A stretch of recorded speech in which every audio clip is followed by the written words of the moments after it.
It's great pleasure that I introduce our afternoon session, and it's focusing on the vision for the future. Case study with Vision for Indigenous Collaboration on Habitat Protection. Jenna Duncan, Manager of First Nations Fisheries Legacy Fund. Skylar Folks, Wildlife Ecosystems Project Manager, Okanagan Nation Alliance. Kyla Warren, Biologist, Environmental Assessment, Skeena Fisheries Commission. Dr. Chris Bone, Associate Professor, University of Victoria. And Krista Tremblay, Associate Professor, University of Victoria. If all of you, oh, you're all assembled right here. Please make your way to the stage. Look at that.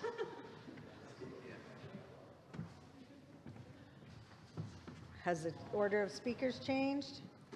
No, good? Okay.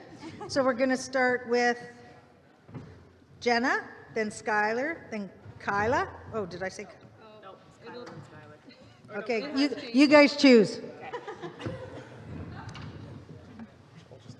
Whatever. They can figure it out.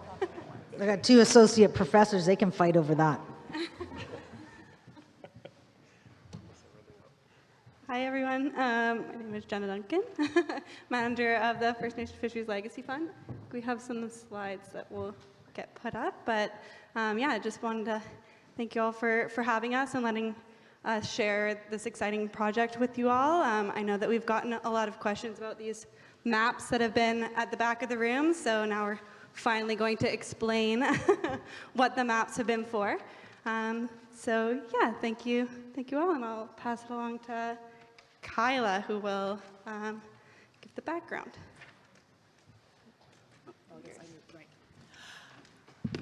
Hi, everyone. I'm Kyla Warren. I'm a biologist with Skeena Fisheries Commission. I just wanted to give a bit of background behind our project and about how it came into being. So in January 2020, the National Indigenous Fisheries Institute and Fnfc organized a workshop to bring together people to brainstorm ideas for potential BC SWRIFT projects.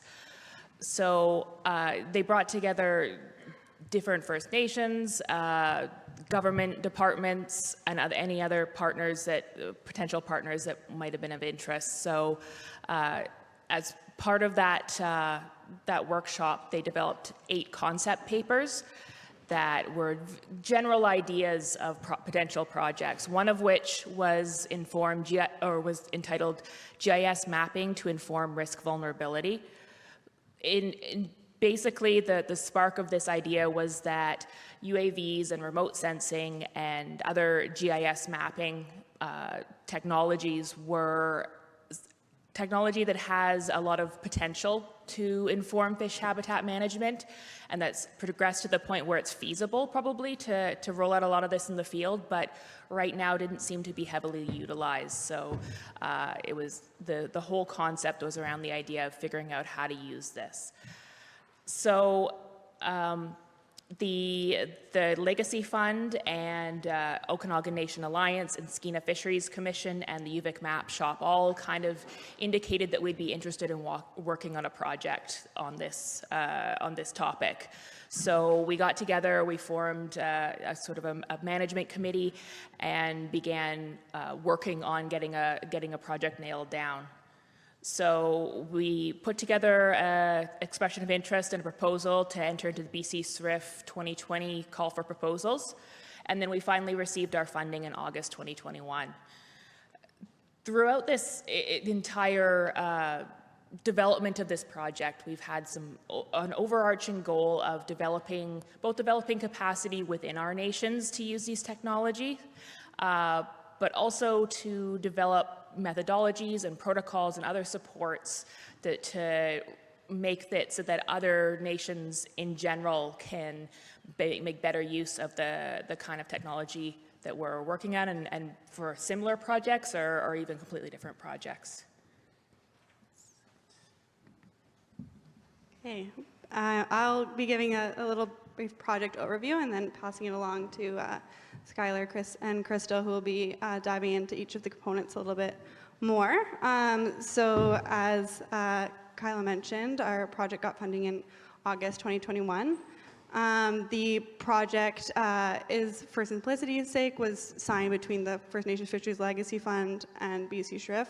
However, it is a collaborative project with equal partnership between the Legacy Fund, Okanagan Nation Alliance, and Skeena Fishery Commission, with great support from the UVic Map Shop. So funding is divided equally, and it is equal deliverables and project governance. So to start off our project was defining that project governance. So we put together an LOU between the project partners, or what we've changed the name to, a collaborative project agreement and research protocol. It also involved the development of a management committee, which has one representative from each of the project partners, and that is what we use to make project decisions. And we meet quarterly, as well as the main people in the project, so meet more often than that if needed as well. The next step was determining partner resource needs. So we're three very different Nation-led organizations with various capacities. So it was important to determine that starting point before training occurred. Next step was identifying salmon habitat sites. Then we would go out, collect data, develop maps, and then map cultural and environmental assets, and then develop a UAV, rapid salmon habitat assessment methodologies after that. And although this is listed in a linear fashion on this slide, it is in fact a constant and is to be repeated by each of the organizations. So we started with a phased approach with one organization kind of going through the process so that we could determine any changes that might need to be done, have some review, which Chris and Crystal will touch on a little bit later.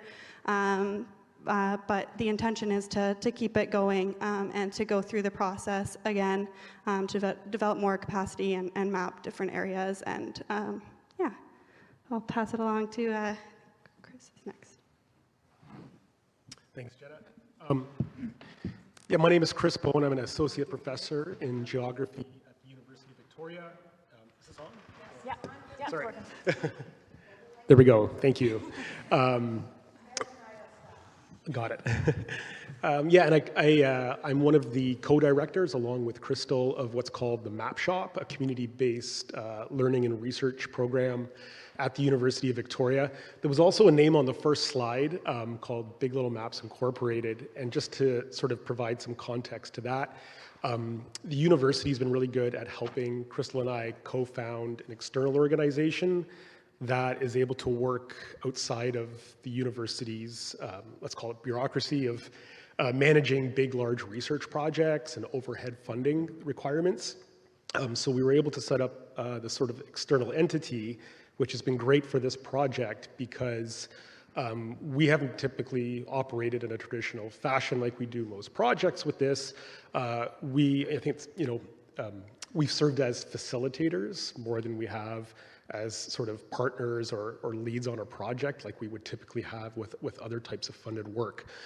So we are working with the three main partners here to sort of help a lot with the understanding the needs, the purchasing, the training for a lot of the different types of technology that we've used around salmon habitat monitoring. And so at every stage, that idea of facilitation has been really central in how we've operated. And so for the UAV GIS training, a lot of this has revolved around going out in the field and collecting data around salmon habitat quality and different challenges to salmon habitat. And our first step in doing this was conducting a resource inventory with all the partners, understanding what are the sort of personnel, technical, equipment, resources that the different groups have, what are the different needs, where those gaps are. And then from there, we developed a customized training framework so we could understand what equipment would be best to purchase everything from very sort of high-end commercial drones or UAVs, different types of software for processing, as well as some higher-end real-time kinetic or RTK GPS equipment for doing really high-precision, detailed work. Skylar, I know will talk about this in a second, but that high-precision data collection has been really important for thinking about habitats on a micro scale. So we came up with a training framework that is different for each partner and trying to understand what those different independent needs are. And then a really important part has been going to visit the different nations on site, deliver training on site with the different partner members. Here's a great picture of Jenna flying one of the drones that were purchased and collecting data and processing that data and then providing a lot of the products that were collected from those training exercises. And then along the way, each step, we've developed this evaluation framework where we have all our project objectives that were set out in our proposal. We also developed an LOU for coming to an understanding of the different roles and responsibilities of the partners.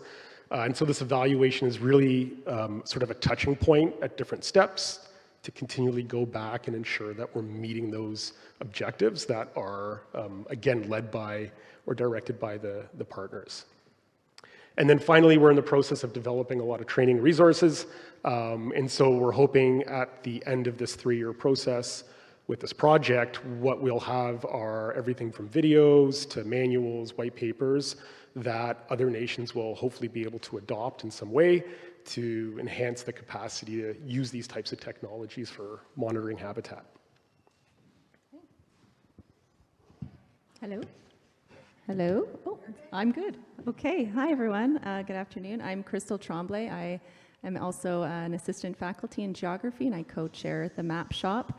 And I'll talk a little bit about the community mapping process. We had, I guess, 2 different community mapping phases. The first one was early on to establish which sites to focus on. So we did this through Zoom in the Lower Fraser with a number of nation members there. Gosh, that was back in March now. You can see a screenshot of us there. Kind of blue sky thinking. We selected over 30 sites to start, and it differed a little bit with the SKINA methods as well.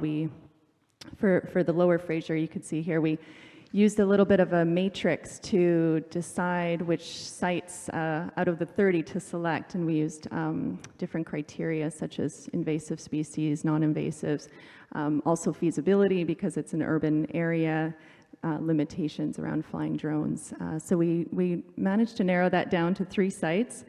So we did work kind of in tandem, coming in, doing this process, and then the drone training kind of happening around just after that. And let me see here. Go to the next site.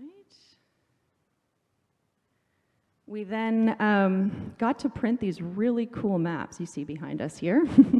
If you haven't had a chance, they're high resolution maps of the sites that were selected through the first community mapping session, which was great to use and print out and have that second in-person community mapping workshops. So we did that both at 2 sites in the Lower Fraser at Catsea and Wannock sites, and then we were up in SKINA in May, I believe, doing some in-person workshops there, using a number of different kind of questions that were guiding this, including what was kind of already happening around restoration for salmon, building on some of the assets in the community, and primarily making sure we're recording cultural values and knowledge as we develop the rapid habitat monitoring framework, which you'll hear a little bit about.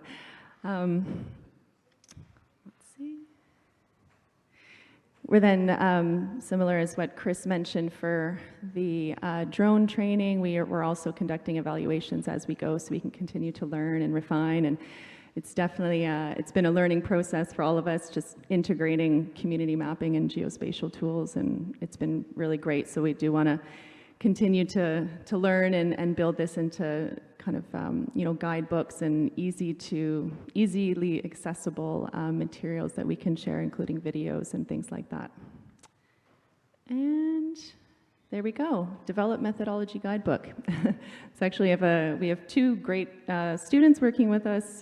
Carly Palmer's just started her master's, and Jason Kelly, who's doing his PhD, both focusing on different aspects of the work. And Carly will focus on the community mapping piece, working on the guidebook as we speak, and then putting together some video modules. I think I actually included a little mini video here. You can imagine we have some pretty awesome footage to show, but I don't think we're showing any in this presentation. So thanks so much.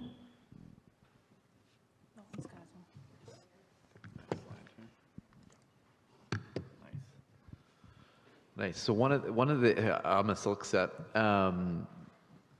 One of the challenges with utilizing emerging technologies, it's how to figure out how this new tool can be incorporated into our existing workflows. So from a fisheries perspective, there are longstanding data sets and longstanding areas that a lot of our nations are stewards of, is how do we incorporate a tool that can provide us, as Chris alluded to, sub-centimeter kind of replicable accuracy over time and provide us a snapshot of the existing habitat at any given time. And so one of the concepts was to work towards developing a rapid, drone-based habitat assessment methodology. And part of the reason for that is that existing kind of data collection techniques are rather labor-intensive and relatively small in scope and scale. So spatially, you can see, being out there on the river or on a creek, you're only going to cover, a relatively small linear amount of territory, whereas with drones and the new capacity, we have an ability to collect very high resolution advanced data of watersheds and stream systems, and work towards assessing habitat. And we work towards defining 4 main categories of considerations of what would be used in this work in progress. As I say, it's very much a work in progress. So things like pools, riffles, glides, and confinements incorporate riparian area condition, wetted and bankful width and stream gradient into kind of our methodology. On the screen, you see an example of some of this work on a creek in the Okanagan, where I'm based with the Okanagan Nation Alliance, on Vaso Creek. And so in our area, the streams are all over allocated. They have many water withdrawals. There are very large water withdrawals on this creek that we can't see, and a lot of this creek also goes sub-ground surface. And so the concept with incorporating some of the sensors is the thermal profile to assist us in monitoring exactly where the groundwater losses and where the losses of water are happening on the creek. Some of the other challenges with developing a methodology like that certainly is determining all of our software needs and hardware needs and how we're going to best move forward with developing a methodology and this new advanced kind of technology where the consumer or the hardware development of drones is not for fishery specific applications. And so we're using a technology where all of the companies are developing these resources for agriculture, for mining, for some other use case. And so we're developing a system that can be used within a very fishery specific use case. Big part of this project for us is that it's with us as an indigenous-led kind of methodology for habitat protection and being stewards out on the land and using a technique that can get us quantifiable, replicable, scalable, and potentially hopefully transferable technique for fish and fish habitat stewardship on the ground. So that's the habitat assessment. Certainly there are lots of dartboard ideas for brainstorming for how we can use drones and how to incorporate it into our work.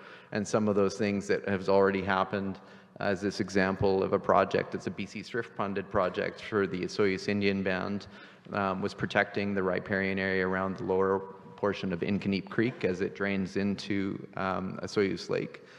So habitat construction effectiveness monitoring pre and post construction. The automated habitat classification piece will come with that, the salmon assessment. And then as of this week, we have broodstock crews out there collecting salmon as salmon are spawning now, as sockeye show up very well in these imagery, and so we can potentially work towards machine learning algorithms to count fish targets on the spawning grounds. Yeah.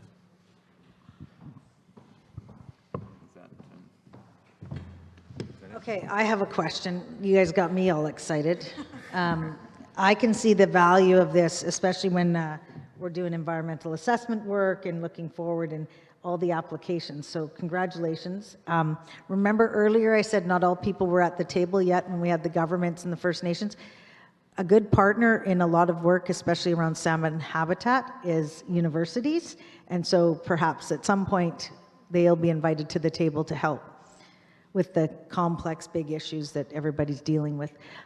However, I have minimal understanding of computers and space that they have to hold data. Where is everything being stored? Because this stuff creates a ton of data and needs storage. So where are you guys storing this? Yes, so at the university, we've been able to set up a large encrypted server space using Amazon Web Service, where all the data, it gets stored in Canada, it's encrypted, and so I think a lot of the sort of federal regulations from DFO, as well as a lot of the security and privacy concerns from the nations about data sharing and data handling, all get stored up there and is readily accessible, password protected by just the partners. And so it's our sort of system for kind of checking off a lot of the boxes that way. Awesome. And the reason I ask is we have intellectual property rights that we know we need to have larger discussions, especially at the federal level. And so data storage, I think, is really critical. And we all need to be doing that more, because there's been quite a few communities that have lost lots of data due to flooding. So all their historical data has been lost, and I can name at least 10 nations that I know of that have lost their entire history because of flooding and lack of proper storage. So file storage, although it doesn't seem to be related to fish, is very important to fish, so we have that data. All right, any other questions from the floor? I think I got a few minutes here. Oh yeah, I do.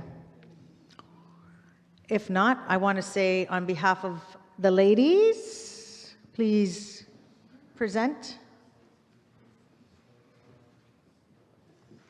I guess I'm getting a little sexist there. We got to throw a man in there once in a while. Give Jansen a chance. I'm teasing. Totally politically incorrect. Thank you on behalf of the Fisheries Council for all of your work. I look forward to seeing more of this, as do all the participants. This is the way forward. Thank you.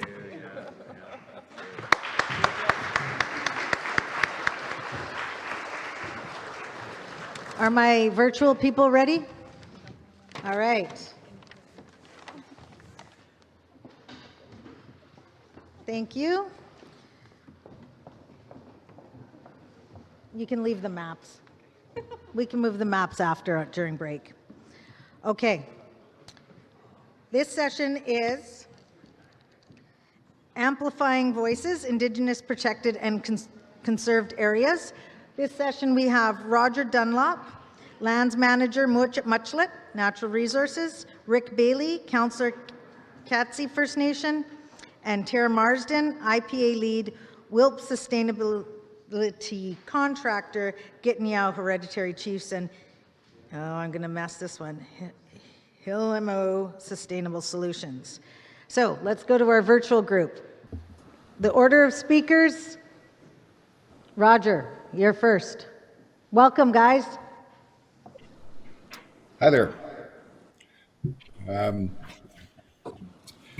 Okay, thank you to the host nation or nations. I'm not quite sure where we are at this meeting, but I'm in Nootka Sound in Muchlet territory on the top of Vancouver Island over here. So I'm going to talk about salmon parks and our old growth program. And maybe we'll have some time for some questions. There's a couple of things I left out in making this slideshow that I realized after that we've developed a dynamic visualization tool for using fish habitat risk categories on the landscape. So you can scroll through equivalent clear-cut areas, stream crossing, road crossing risks, road lengths in proximity to streams, and so on and so forth. But the other thing I forgot to put in here was a pitch about beavers. And I brought Saul Milne, the beaver in Musqueam, a couple weekends ago to remind him and his people that there used to be 400 million beavers hydrating the landscape in North America, and we need them back. But okay, I'm going to get on with my talk. So this is a picture here of the Kawachu River, and that little logo is our Salmon Parks logo. People call that the Liner River by Tassis, but it's a nice cold river in a salmon park. Next slide. Okay, this is Mowatchit Muchlet territory looking from Heshkwit territory up north towards Tassis, and the four main Nuu-chah-nulth principles, which most people know anyway by now. Everything's connected in ecology and the world, supernatural world, respect with caring, taking care of things, and doing it together. Next slide. This is Mowatchit Muchlet territory, which extends from the mountains over Buttle Lake in the east up to Tassis and out to Nootka Island, and then offshore as far as the mountains are visible from a canoe. Next slide. Okay, the objectives of our Salmon Parks program was to protect key salmon watersheds from further disturbance with the concept I developed with Nuu-chah-nulth Ty Hotwith to protect three of his main sockeye and salmon, other salmon streams, constitute about 20% of the extent of his territory. But by protecting that 20%, we could protect 90% of their salmon production. And we said, well, why don't we just say no to logging? And that's how this came about. And the principle is to let nature take its course to facilitate natural watershed recovery. I'll say this again, and I'll say it 1,000 times, but these rivers are Humpty Dumptys, and all the king's horses and all the king's men are not going to put them back together again. They need space and time to heal on their own, and that's really this concept. Our other objectives are to secure the establishment of parks with legal recognition by the federal and provincial governments, and developing a supporting structure. And you probably all know that in Nuu-chah-nulth law, these parks have already been established by the Hatwaya. So next slide. Okay, we also got into this, and along came the old growth deferral thing. So we engaged the province on this old growth conservation initiative, and we sort of kick-started a land use plan to complement the salmon parks and climate benefits. One of our chiefs had to visit the East Coast and talk about climate, so I added a few lines for him here. But conserving and reestablishing some of this old growth temperate rainforest has huge carbon storage benefits, in order of up to 1,600 metric tons per hectare. That's a lot. So, and there's more stored in the soil in the forms of humus, which is critical to long-term soil productivity because it's the humus that regulates cation exchange in the soil. Next slide. So this is kind of the history of the landscape over here on Vancouver Island where I live, and the Mowatchit Muchlet live, I guess. Yes. So one thing I didn't mention is that we have some mountains over here. So in Mowatchit Muchlet territory are 4 of the 5 highest mountains on Vancouver Island, 8 of the 9 highest, and 12 of the 15 highest. I should have mentioned that when I was talking about the territory in the area to the east of us. So we know from environmental DNA studies up at Little Wass Lake by Hebda and some other research folks. Just a sec. You guys be quiet. I'm talking on a lecture. Quiet. Oh. at ice out about 14,000 years ago, this place was covered with rock and nothing else. And then sage willow steppes developed, like is in the Fraser Valley, and it retreated up into Kamloops. After that, the rainfall increased probably to around 18 to 24 inches a year, which is what's required for a pine forest. And after that, Douglas fir forests evolved. And I think that a lot of the habitat along the coast here, at least, and probably in the interior, were set in pine forest conditions. So channel geometry was formed at that time with really, bank cohesion was formed at that time. And these other forest types succeeded that. And as the rainfall increased, was able to hold those stream banks together. And then once we've cut them, you see the picture looking more like the picture right after ice out of all our streams that are braided now, because we've taken the wiggle out of them by over harvesting them. Next slide. The squiggly arrow where to point out is that we're probably, with climate change, going back into that climate and with lower precipitation again. So this is a snapshot from Google Earth of a local watershed called Cleety Creek, and you can see the extent of the logging, and the only patches of old growth left in there are those few little dark bits. Next slide.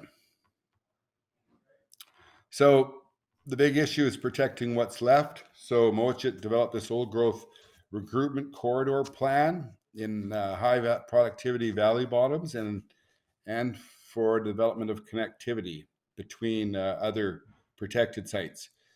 BC old growth deferrals are temporary.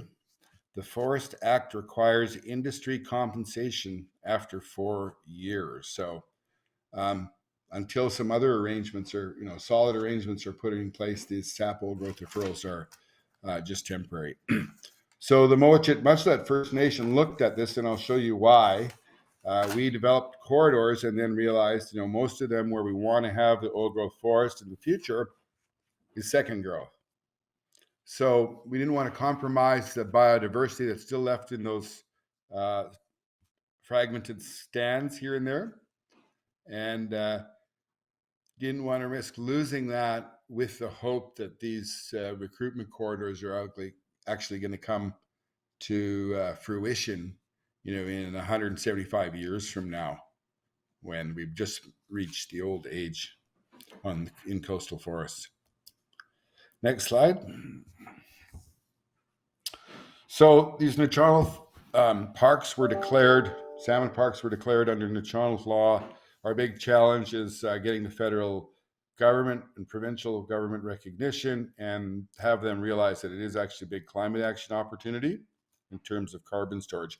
This is a winter photo of an estuary protection and salmon park area on Hisnit Inlet in Nootka Sound, with a special lake called Deserted Lake that is underlain by calcareous rock. So it's where the actually marble quarries are that built or provided marble for the BC legislature offices. But it's one of the spots, and those are some wolf tracks there. Next slide. So the key concepts again are protecting 20% of landscaping containing most of the fish production. And then along the way, we realized that by selecting these sites that were also culturally important, probably for a very good reason, is cold. And these are places where fish have persisted for a long time. They're not all of them sites are cold, some are low elevation, but they're the big main ones. Areas intensive extractions to be curtailed to let nature take its course and allow the forests to age out, recover, and heal altered watershed processes and the stream channels, which probably take 1,000 years or more, because for a fir, Douglas fir here, a pseudo fir, to age out, they'll grow about 500 years, and then it's got to die and fall over before it does anything good to a stream. So those are the kinds of time scales we've got to think in.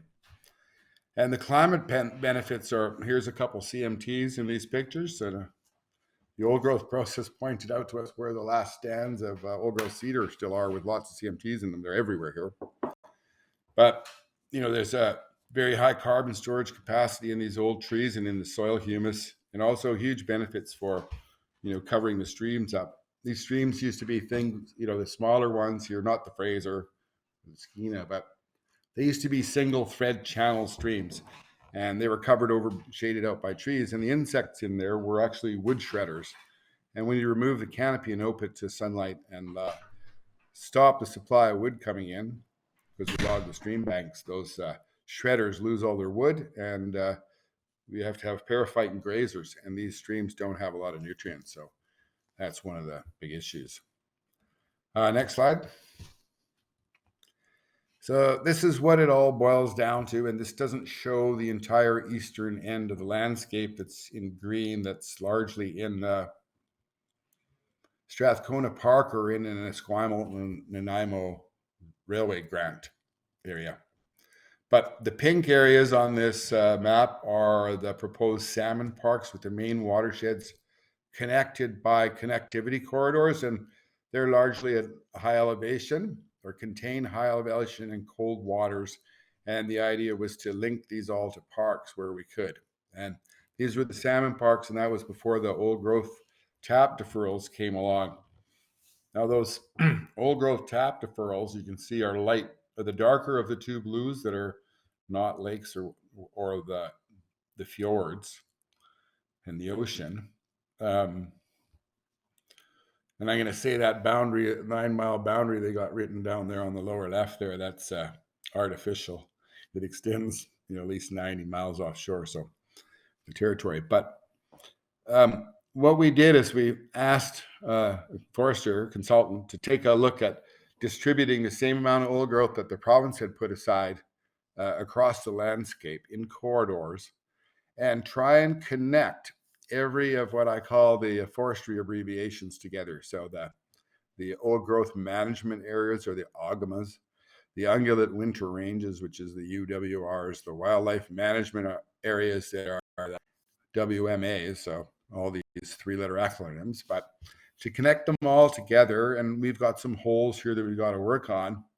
And this is still in draft stage, but we've recognized this is the way forward. And we're doing a number of other things here too. We're looking at solar insolation. So where does the sun fall in the winter? Where are our ungulate deer and elk winter ranges located separately on the appropriate type of terrain, which many of them are not. All the little green dots are spatial OGMAs or parks, but the speckled polygons, black clear in it, are the non-spatial OGMAs that are movable, which that's part of the current forest management process, that you can move these things around. But that's generally the where we're at now, and we're doing a landscape unit watershed by watershed review of these in detail as we go, and before we finalize them. Next slide. So this is the first breakdown we got from our consultant on it. 33% of Moachit munchlets, 366,000 hectares, are contained in parks. 3% were in wildlife management areas, 5% in old growth management areas, and I think it was 5, but this one says 4% of the area was proposed as deferrals by the provincial government. And that pie chart shows it all, shows in the bottom, but for some reason the forester made the park gray and the forestry harvesting area green. But anyway, next slide.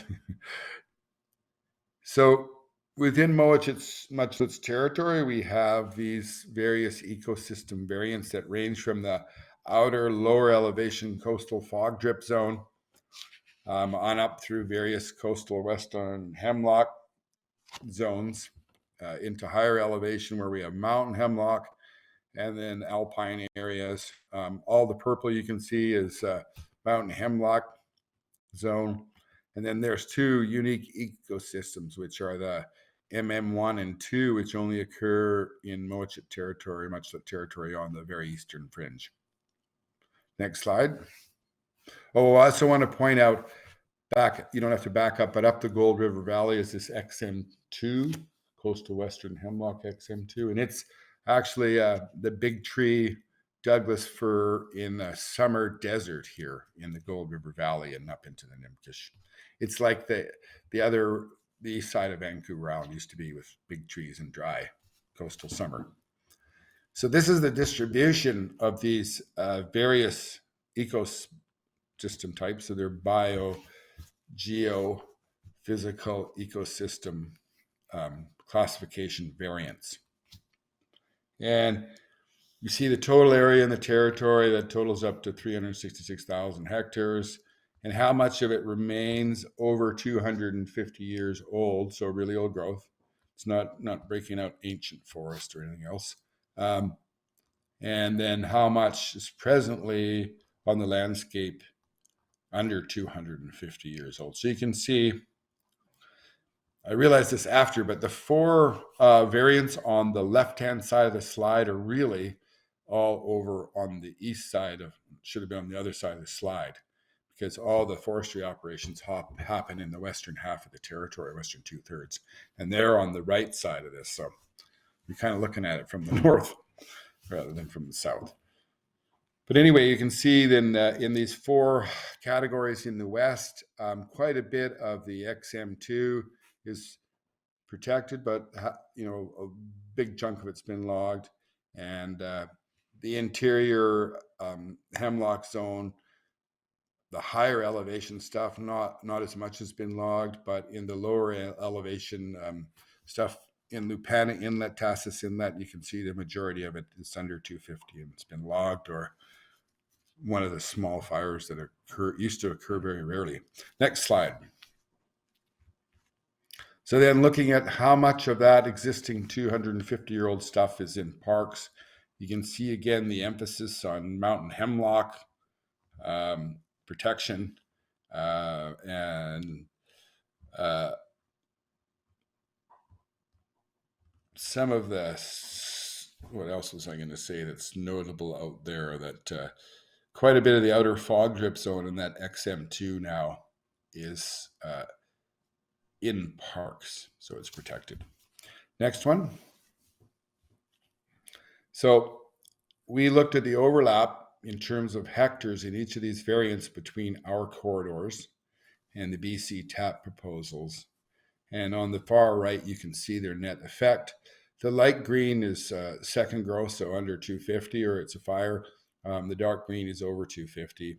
And when we combine the two, the old growth component rose from the province's 18 to about 23,000, but we also have 6,700 hectares. No, it's 6,700 hectares of old growth. And the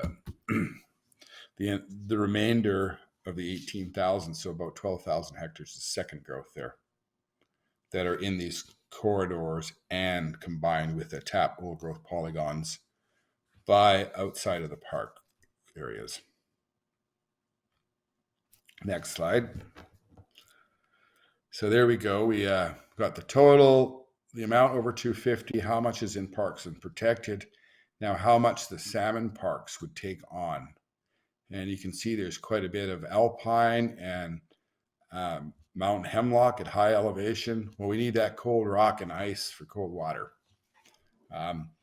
That's okay, particularly in the new distribution, distributing that protection further out to the west.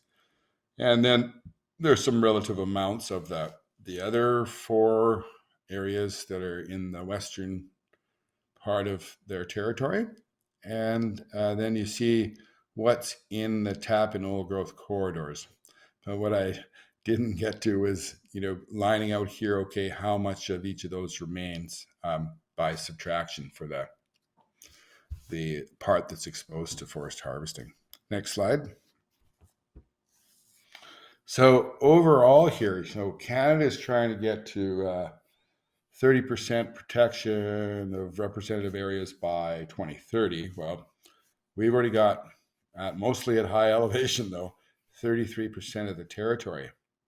And if you add on the other provincial stuffs, it would add into their forestry area, these wildlife management areas, the OGMAs, and the TAP deferral. So that's 10%. So they'd be at 43%. So when we add on our Mowichat Muchlet's old growth recruitment corridors, that adds 2% of the old growth protected at those various distributions that you saw, and the recruitment corridors that were sure about 60% of the Mowichat Muchlet recruitment corridors. So that would add 5. And so we'd be at 47%. And then when we look in and adding in the salmon parks, but I didn't quite do my math here right. So there is a little bit of overlap between the old growth and tap deferrals and the Mowichat Muchlet salmon parks that are inside the salmon parks. So I need to redo my math, and that says also that the Mowichat Muchlet salmon parks have not as much impact as that 17% on the land base, but that's the total land base, but it's somewhat less than that. So hopefully we are able to achieve that, and if we do pull this all together, then we will have protected 2/3 of the land base instead of less than 1/3, or the small amounts that are protected. And this is necessary because the Strathcona Park here was declared in 1907, and it protected this this area with all those mountains I described, from the Golden on Hind down to the 12 of the 15 highest mountains on Vancouver Island. And that's where a lot of the protection is, and that's not where a lot of the salmon production is. So we need this other effort on the other side. So next slide. So yeah, the next steps are working with BC and Canada to establish these parks and revise and protect a land use plan to protect and recruit these old growth forests and respect Aboriginal title and rights. That's a picture near where this started. I like to be saying that this is where the problem started here at Friendly Cove at UQuat. And maybe this is where it's going to end in this discussion about Aboriginal title and rights on the West Coast. I'm hoping so, and I know the evidence is pretty strong. But in addition to the benefits to ecosystem, process, salmon, and wildlife, so this isn't just about salmon parks. Salmon parks was a catchy phrase that people could immediately grasp. There's a very strong interest, and we haven't got there yet, in extending these salmon parks as marine protected corridors to protect salmon migration, say for Chinook salmon, from being preyed upon along all the shoreline from Alaska back to Nootka Sound, where large proportion every year taken of the big females that have adipose fins still on them are taken up there, and they don't make their way home.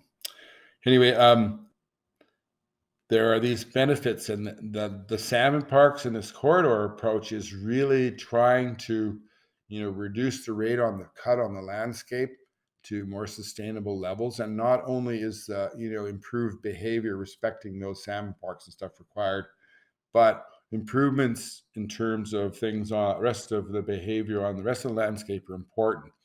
So we've just hosted a course in erosion and sediment control, hosted by VIU for some of our staff. But we also invited industry from the Western Forest Products and their machine operators and road builders to come and take that course too. We're going to run it again, and now we're starting to do the same thing with culturally modified trees, which are everywhere and not properly respected here. So reestablishing these old forests has the ability to store carbon to help address climate change. We really got to slow this down, guys and ladies and gentlemen. Putting that wood up in smoke is just that, and replanting again and growing it again for 50 years is not storing carbon. Biomass storage is possible, and this is probably on the high end of up to 1,600 metric tons per hectare. So in this territory on half the ground, we're looking at potentially 300 million metric tons of carbon storage capacity. So it's quite a bit. Okay, that's a picture of Boston Point in the background. Next slide. I wanted to say thank you to some people who've helped with this. There are quite a few in here that I won't mention, but they are definitely respected and have had a lot to do with it. The Mowatchit-Muchlet Council of Chiefs and their staff have been supportive of this idea, which is kind of contagious.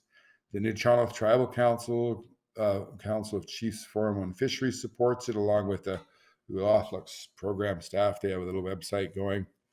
Most of the Nuu-Chah-Nulth nations are on board. I just heard renewed interest from Cayuga today. The Nuchatlet First Nations may be the first to be able to draw these lines on the board as they when they finish their final arguments in court in the next few days.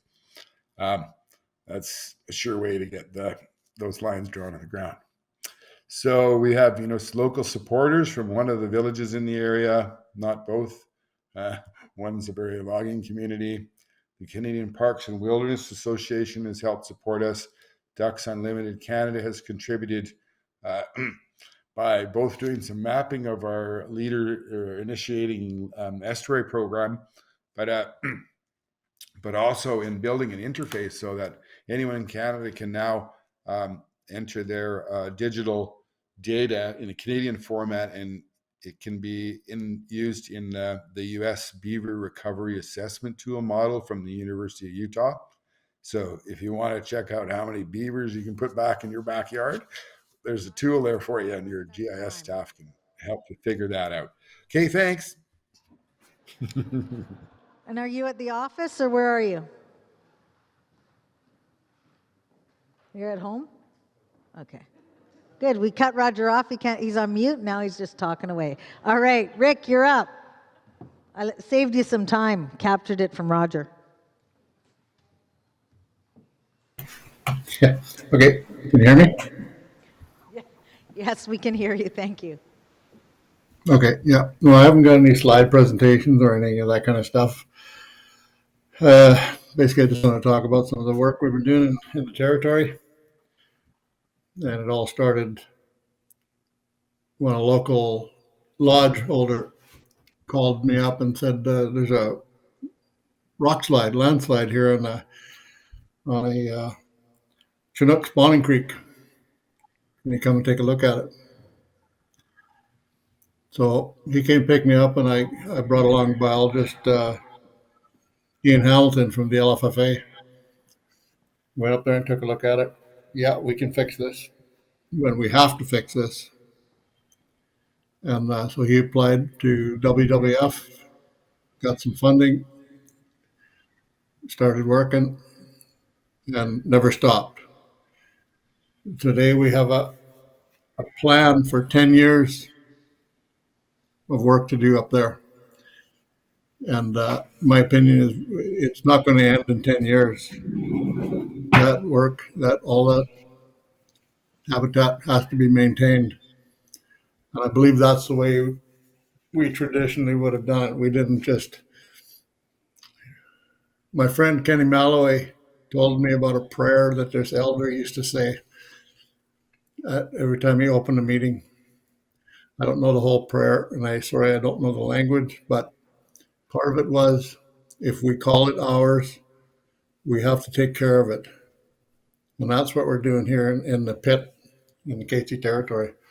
We're going to take care of it, and from now on, forever. It's an eternal job. I hear other nations talk about the salmon people, and we here at KC talk about our salmon family. So that's what we're doing. We're trying to build up the creeks and rivers, building new channels for our salmon family to come home and flourish once again and provide nourishment for our people. I was just at a school today in Surrey, grade 3s and 4s, telling them my stories here about the work we do and why salmon are so important to us and what's going on. And somebody always asks me, whose fault is it that the salmon aren't coming back?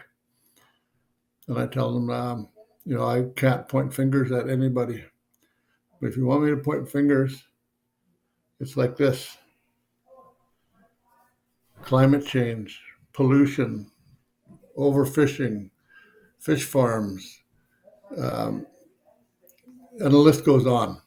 There's so many things contributing to the crisis that our salmon family is in. So we need to, and when I say we, not just me and you, it's everybody.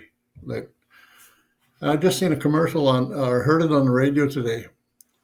There's a bear, a guy dressed up in a bear suit, of course, but he's talking about climate change and how important the fish are to everything. It's important to the forest. It's important to the other animals. Um,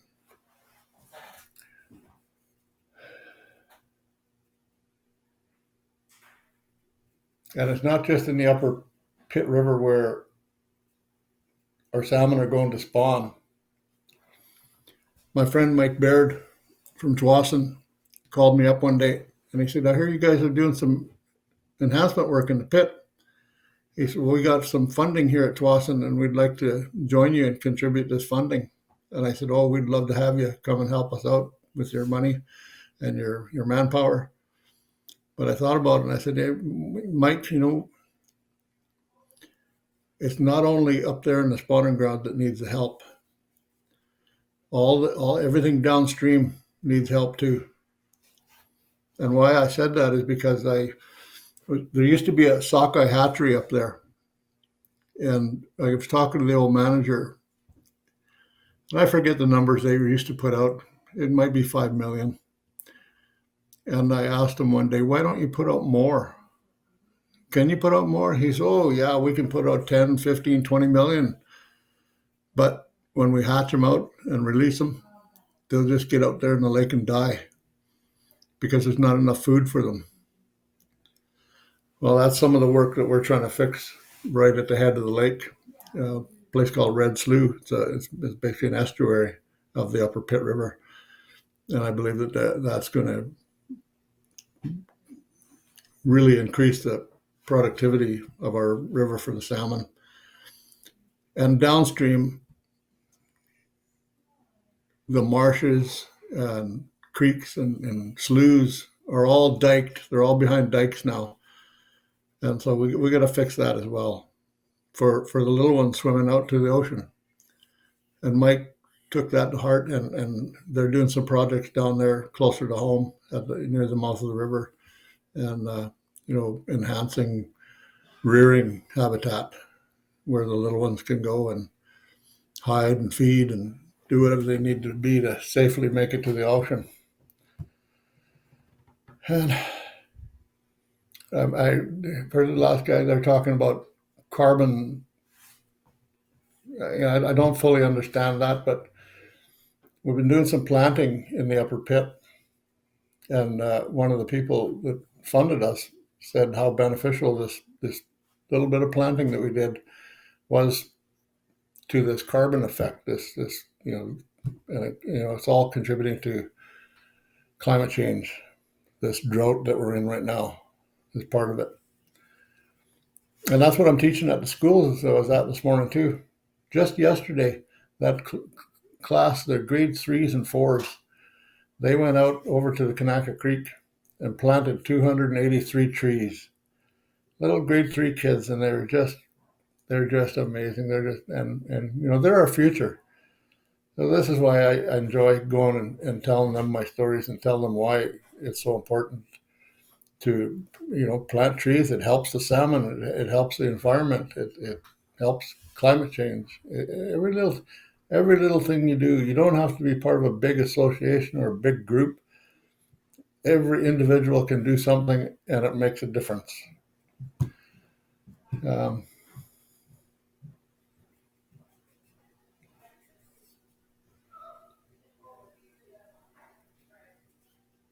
I don't know how much time you have for me, but that's my story in a nutshell. All right. Thanks, Rick. You've been refreshing.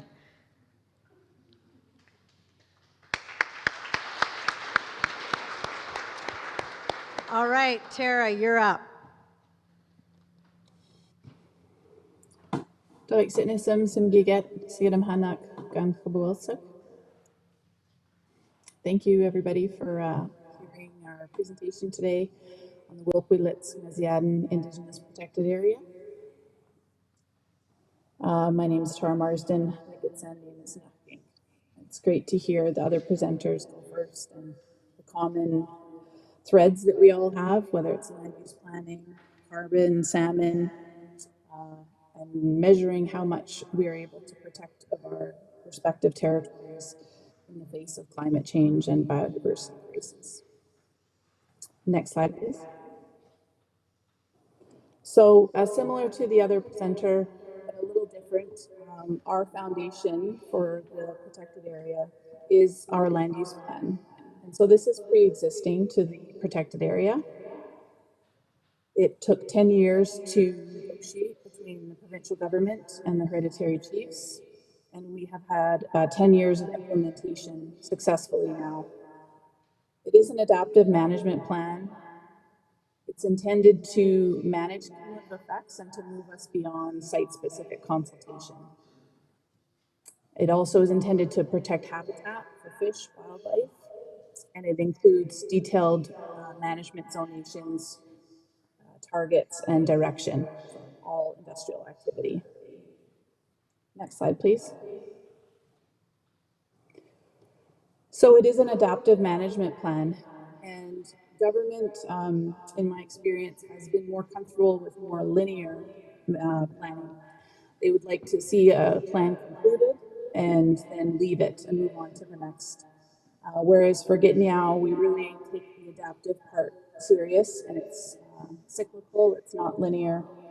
And so we have ongoing monitoring, whether it's for fisheries, for wildlife, or for other matters on the territory. And we use that monitoring data to inform potential amendments to the land use plan. Next slide, please. So one of these new pieces of information from our monitoring was a 2016 Nasser versus Sockeye radio telemetry study. I believe my colleague Mark Cleveland is there. He was the lead on this and can answer technical questions on the break if you want. But basically the findings were that while we have the Hanatantina protected, which is the two creeks with the little fish on the right of your screen or the east side of the lake, that we saw a much higher return in Strone Creek at 41%. And this area was not protected in the Conservancy in the land use plan in 2012. And next slide, please. So Hanatantina protects around 24,000 hectares of critical spawning habitat through the land use plan and was formalized as a conservancy thereafter in 2013.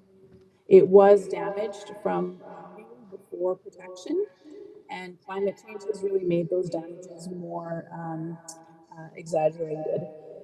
So those two creeks are not doing as well as Strone is. In our language, Strone is Sik Alan, and the photo is of the lower portion of it there.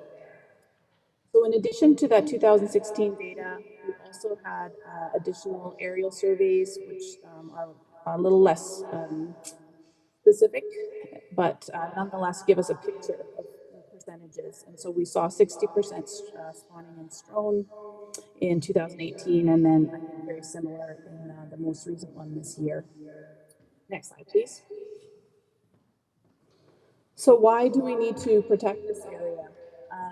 Well, the main pressure in this particular part of the territory is from mining. And so our land use plan is really guiding forestry. Forestry is the main activity in the majority of our territory. Whereas in this upper portion, in the more glaciated areas, the higher alpine areas, there's a little more interest in mineral exploration. So we're just outside of the Golden Triangle, which is the northern part of the province around Tahltan territory. So it's not a significant interest, but it's nonetheless an impact because these tenures are established without consent or even notification. So free entry in BC allows companies to go online and to stake claims. And then they have this economic interest that we then have to compete against when we want to protect critical spawning habitat. So this area previously, why it was not as productive as before is that it was more heavily glaciated and was not that suitable. Maybe some coho spawning here, but not significant amounts of sockeye. As climate change continues, this particular water body has become much more suitable for spawning. Next slide, please. So Wilkwe-Litsk has stated clearly that they would like to have the expansion of the Hanatintina to ensure protection of the whole watershed. For our food fishery, we harvest annually around 10,000 sockeye from Meziad River, and that supports our food security for both Wilkwe-Litsk and for other Gitniao. And in good years, when there's sufficient escapement, there is also an economic fishery. So we sought this expansion of the Conservancy going back to 2017, and the province was very slow to respond, wanting to do endless process, exploring options, but really just delay was the main tactic. Next slide, please. So the WILP did not want to wait. They wanted to communicate to industry and to others the need to protect this important area. So last year, August 28, 2021, the event that was held at Lakanzok was to formally establish the protected area in our Ayok. And that was done by including and inviting our neighbors, the Gitxsan, the Wet'suwet'en, the Nisgat, the Tsimshian, to come and witness, as well as government representatives to witness. Government did not accept our invitation. They understand the importance of witnessing in our laws and chose to stay away. Next slide, please. So the foundation of this protected area is our Ayok and our Dachget, our laws and our authority. And while this is not something that we would have had traditionally prior to contact, we have used and applied our traditional principles and our laws in the work of protecting this area. And so the role of witnessing, of inviting guests, of ceremony, of recounting our Adauch, our oral history, and then providing that written record for settlers through a declaration which was signed at the event, feeding our guests from the Lahyip, and so the importance of connecting people to that place through food and through salmon itself, and really forming a management plan based on the vision and the principles of the WILP. Next slide, please. So we're now into implementation since it's been a year. Ongoing communications is really important for us, and so it's great to have this opportunity to share our story with you today. And we are in implementation phase of the management plan as well. And so the management plan went out for review to anyone who is affected or interested by the protection of this area. So that included mining companies, that included our neighbors, that included government, as well as regional district and other actors basically on the territory. And so we consulted on that just as a government would, and then we finalized that based on any feedback that we got. Next slide, please. So the vision for the protected area is based from the WILP. We had a visioning session with the WILP, and they provided their own vision for how they would like to see this area protected, as well as managing human activity. So not managing the territory itself, because I really like the previous speaker, letting nature take its course is the best way, but managing human activity is what is really important. It's also different in terms of not being a park where there is high restrictions on activity, whether it's the exercise of Indigenous or Aboriginal rights or ecotourism. So not having that pristine approach, but having a thriving area that is both culturally and ecologically thriving. Next slide, please. So again, managing for human activity, not managing nature and just letting nature take its course, but really prohibiting things like mining, mineral exploration, railway development, pipeline development, new privatization of lands, allowing recreation, allowing exercise of Aboriginal rights, infrastructure, highways, all of these things that are ongoing, but that can be done with maybe more restrictions and will consent. Next slide, please. Just to close off, we are also just wrapping up a glacier study, and this really, in the face of climate change, is really important in terms of understanding what will happen between now and the end of this century in terms of glacier contribution to salmon spawning habitat.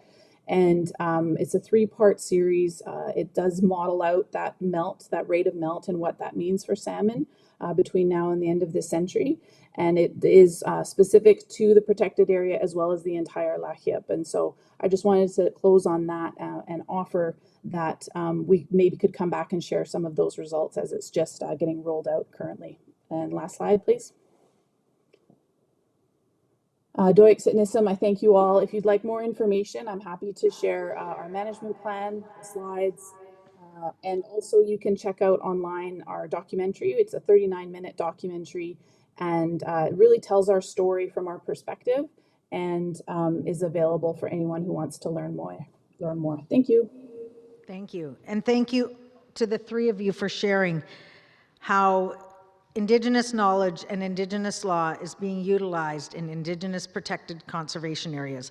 This is really incredible work that you're doing, and we're really honored to have you speak to us today. So with that, I want to thank you. The First Nations Fisheries Council will be sending you gifts, I think. Yes, they will be sending you gifts for your contribution today. With that, I want to close that session and invite Paula Doucette, James Herbert, and Chief Gordon Planis to the stage.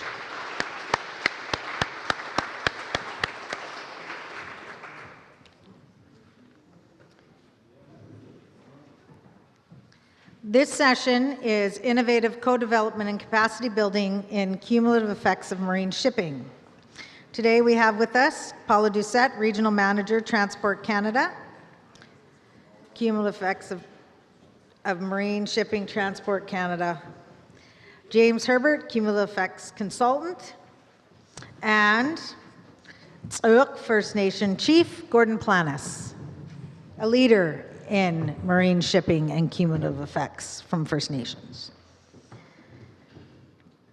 Order of speaking, I believe, is Paula. Paula, you're going to speak first, then I've got James, then Chief Planis.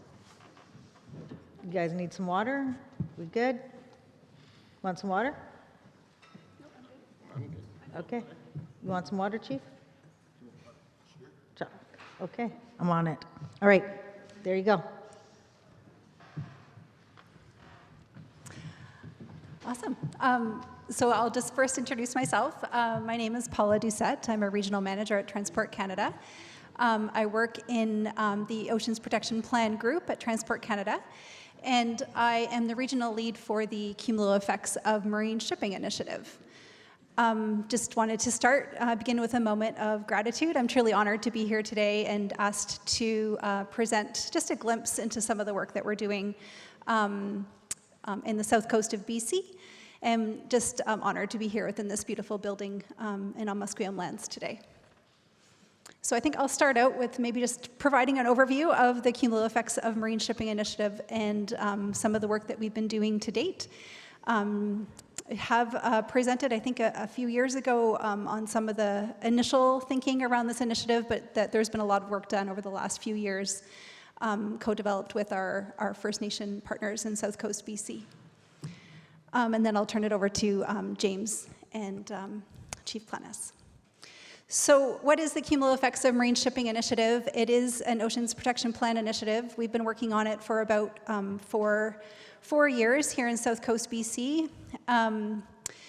It's an initiative under the ecosystem restoring and protecting ecosystem pillar.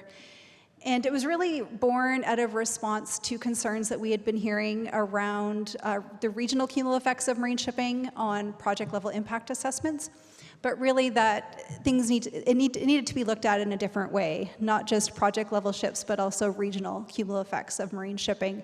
And so we thought it would be a great initiative to not only tackle here in BC, we're also tackling it in the other two coasts up in the Arctic as well as in the Atlantic region. So the overall purpose of the initiative is really just to establish a shared and collaborative approach to better understand coastal ecosystems and the potential regional effects of marine shipping outside of any project level impact assessment. And the primary outcome of this work is to co-develop with our partners, our Indigenous partners, regionally specific recommendations to address adverse regional cumulative effects of marine shipping, which will then influence various decision-making processes. We've also been working on this initiative nationally. We've just put out a draft iterative national framework on how you can look at regional cumulative effects of marine shipping. And this work was heavily informed by the work we've been doing in both South Coast and North Coast BC. Here in BC, we have two ongoing regional cumulative effects of marine shipping assessments. One in the North Coast, where we've partnered with 14 nations under the Reconciliation Framework Agreement for Bioregional Oceans Management and Protection. And there we've been working on various marine activities and priorities of our 14 First Nation partners to advance this work in relation to the regional cumulative effects of marine shipping. And then here on BC's South Coast, we've entered into the Commitment to Action and Results Accord with the First Nations Fisheries Council, and have been working through the council to support First Nations involvement in a regional committee looking at the cumulative effects of marine shipping. And it's supposed to be based on areas of mutual interest. And one of these areas of mutual interest among First Nations in South Coast BC, of course, is marine shipping and vessel management. So we've set up a regional committee that's been meeting for the past 2 years online. We had our first in-person in June this year. And we've been working towards not only developing an iterative work plan with our South Coast First Nation partners, but also scoped out some regional marine shipping issues of concern that we're now progressing into the assessment phase of the work. So that's kind of it in a nutshell in terms of the cumulative effects of marine shipping initiative.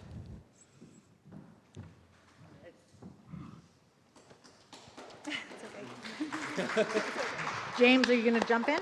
Yeah, I can just quickly introduce myself. I'm James Herbert. I'm an independent consultant and kind of lucky enough to be working with this group down here, kind of helping with both the initiative Paul is talking about, and also one of the things I've been working with Fnfc and the VMCC group with in the last year and a half, is building kind of a comprehensive cumulative effects framework. We're calling it an Indigenous-led cumulative effects framework. And so it's been a really fun kind of way of both learning by doing as we walk through it, but also being able to capture a lot of those lessons and a lot of the complexities of trying to do a cumulative effects assessment and build out a framework we think that reflects kind of what the team is going through and hopefully provides a foundation for people to take that framework away and start doing cumulative effects from an Indigenous-led perspective. I say comprehensive. It's bigger than if everybody else is familiar with cumulative effects frameworks. They tend to be 2 or 3 pages. This one's 40. So it's almost more like a manual. And that's been a huge thing we've been working on, in addition to helping lead the simply tremendous amount of work that's being done at the VMCC. So that's what I've been doing. And then, all right, Chief. So it's my turn. Yeah. Okay, my name's Gordon Planis. My traditional name is Hayakwacha. I'm named after my great-grandfather from Chiana, the salmon people. And that there is Beecher Bay. My mother's from there. And my grandmother's from Songhees. And my great-grandmother's from Sartlet. And my great-grandmother on my dad's side's from Pachidot. And my great-great-grandmother is from Dididot. Oh my God. So I have a lot of family kinship ties, including Lower Alwa and the Makah, the Suquamish. As you know, we're all related. And I think that's something that the elders always mention to us is if you're all related, you take care of each other in a good way. And I think the work we're doing right now with Transport Canada is a part of that. And that is doing that work in a good way in our territory and be able to put together some information that we can make some valuable choices for the future. And I always hear it from the elders, I always think 100 years ahead. I think if we do that, we can take the greed out of the equation and really look at the territory as an enhancement model and not as much as a resource extraction model. So in saying the work with communal effects management, there's so much to talk about. You have to know the inventory of your territory. You have to know how the extent of any more damage and what it can do to your livelihood, and that is food. And our territory is built around food. And it's unfortunate that we cannot dig our clams in our harbor and basin because of septic fields. So now we're getting creative. We have to look at putting clam gardens along the northern straits of the Salish Sea. And being able to put in those clam gardens, we'd be able to bring back more of the staple foods that we depended on forever. And I think about what tomorrow is going to look like. I just got to think about today, where we haven't had any rain in the last couple of months. And that is a huge concern. And the first thing you think about is the salmon. And in the beginning, I was hearing, what if salmon went extinct? And it's like, I don't even want to go there. But what do we have to do to ensure that doesn't happen? And I think it's a collection of many, many things. And I think it takes all of us to do it. We did a really nice work in regards to communicating with our membership and getting down to the hard questions. And what those hard questions led to is some easy answers. And bringing those easy answers out to people that live in our territory, they turn into hard questions for all that are living in our territory. And do we have the will to do anything about it? And I think that's a part of the work we're doing here today, is be able to just have information to share and actually do something that will have a lasting benefit for future generations. I think that's a really hard part. It's going to be really hard to do. I think having gatherings like this is good. I think we have to have more. I think we have to have more people come into our territory and other territories and study the environment closer. You know, it's going into the harbor and looking at these old docks and the styrofoam, and they come out of it, and it's like, and then people watch it float by. So it's almost like, holy moly, we got to do something. But that's just one example of many, many things that are happening within our territory, and we're trying to key in to do something about it. And I think if we can do something about it, the people living in Sauk territory will help us do that. And then I think if we all did that together, I think we'd get somewhere. So I'll leave that for now. I just wanted to share that. Thank you, Haishka. Thank you. So I have a few questions for the panel. Paula, this one's for you. You have 2 minutes to answer, and I will time you. For those listening today who have not heard of the Cumulative Effects or Marine Shipping Initiative, could you elaborate on the scope of the initiative? 2 minutes start now. Sure.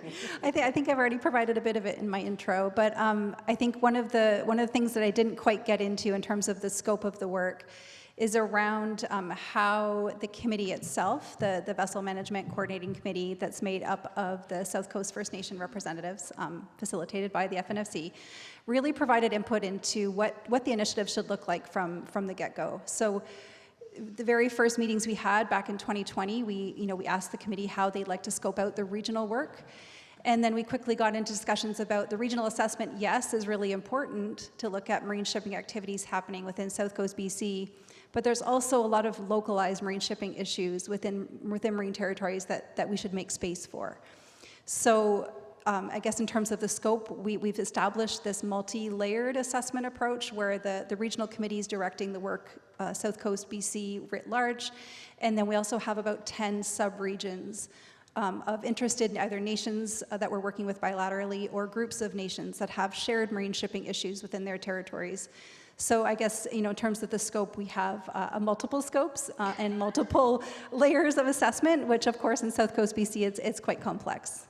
So All right, leave it there. thank you. Oh my gosh, 1 minute, 5 seconds. Great job. I'm just trying to liven the group up. I want to say it's Friday, but I'm sure it's not Friday. It's Thursday, it's late in the afternoon. The sun is hitting, and apparently I haven't given you a break, and you're not getting one because we're going to be done a little bit early to avoid traffic.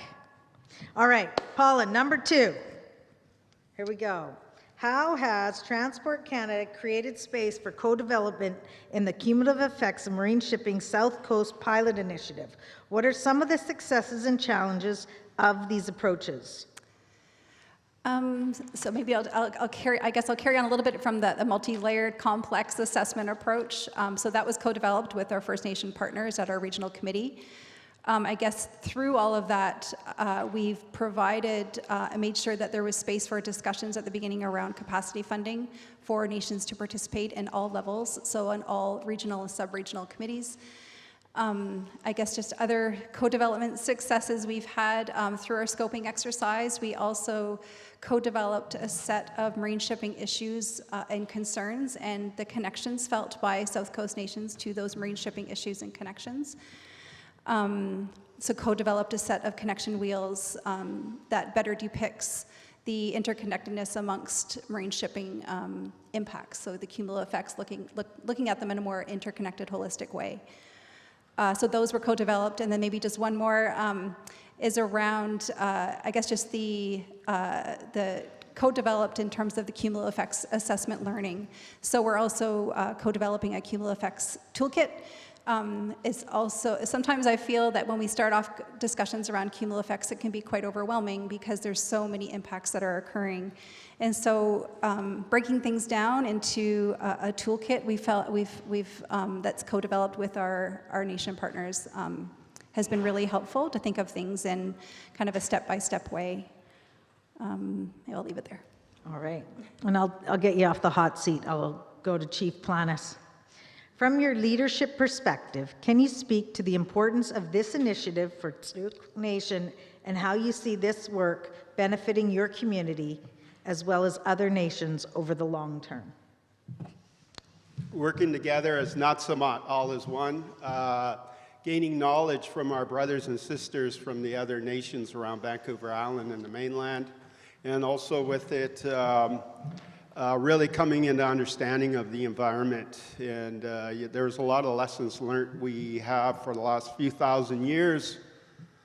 And it's important that we don't forget all that. So knowledge exchange in the future is going to be key. And how do we do that in regards to traditional knowledge and Western science? And I hear more and more of that. I don't know about all of you out there, but those words are coming across. And so what does that mean? Does that mean we're going to incorporate traditional knowledge into the decisions we make in the future? Well, if it does, then that means that you could be compromising something else. And how does everyone in British Columbia and Canada think about that? And those are the work that's really important, is to understand that we don't own the land owns us. And how do we get everyone to think like that? That's hard. And I don't know how to answer that question, but I think in time we're probably going to find out. I think in time we're going to have to do something different, because Mother Earth is doing something different right now, and I don't think we're reacting to it fast enough. So again, there's a lot of work to be done at home, and the encouragement I find is that the elders say the children are going to help you, don't worry, because we're doing that work at home right now, and the children are watching you, and they're seeing what you're doing, and they're going, I got to do better than them. So when we, I'll give you an example. You know, this touches on cumulative effects.